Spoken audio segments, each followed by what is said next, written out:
আজও দক্ষিণবঙ্গে বৃষ্টির পূর্বাভাস, সকাল থেকে আংশিক মেঘলা রয়েছে আকাশ। কলকাতায় হালকা বৃষ্টির সম্ভাবনা রয়েছে। আর কি বলছে আবহাওয়া অফিস, পুরো বিষয়টি নিয়ে আপডেট নেব। আমাদের সঙ্গে রয়েছেন আমাদের প্রতিনিধি বিশ্বজিৎ সাহা। সরাসরি চলে যাব বিশ্বজিতের কাছে।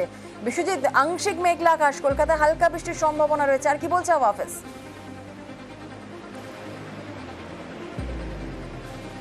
বৃষ্টির বেশি সম্ভাবনা রয়েছে ওড়িশা সংলগ্ন জেলা অর্থাৎ পূর্ব ও পশ্চিম মেদিনীপুর, ঝাড়গ্রাম এবং সঙ্গে পশ্চিমের জেলা পুরুলিয়া ও বাঁকুড়া, এই কয়েকটি জেলায় বৃষ্টির সম্ভাবনা বেশি রয়েছে। তবে তার সাথে হালকা বৃষ্টি হতে পারে, বজ্রবিদ্যুৎ সহ বৃষ্টি হতে পারে এবং হালকা বৃষ্টির খুব সামান্য সম্ভাবনা রয়েছে কলকাতা সহ বাকি দু এক জেলায়।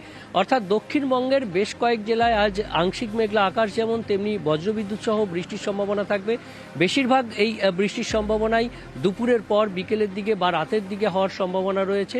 তবে উত্তরবঙ্গের একেবারে দার্জিলিংয়ের পার্বত্য এলাকা ছাড়া উত্তরবঙ্গে সেভাবে বৃষ্টির সম্ভাবনা নেই। আগামী কয়েকদিন, বুধবার থেকে আগামীকাল থেকে আগামী কয়েকদিন শুষ্ক আবহাওয়া থাকবে শনিবার পর্যন্ত। তবে আবার রবিবার আবহাওয়ার পরিবর্তন হতে পারে, এমনটাই জানাচ্ছে আলিপুর আবহাওয়া দপ্তর। জুনেরা, বেশ বেশ বেশ, একেবারেই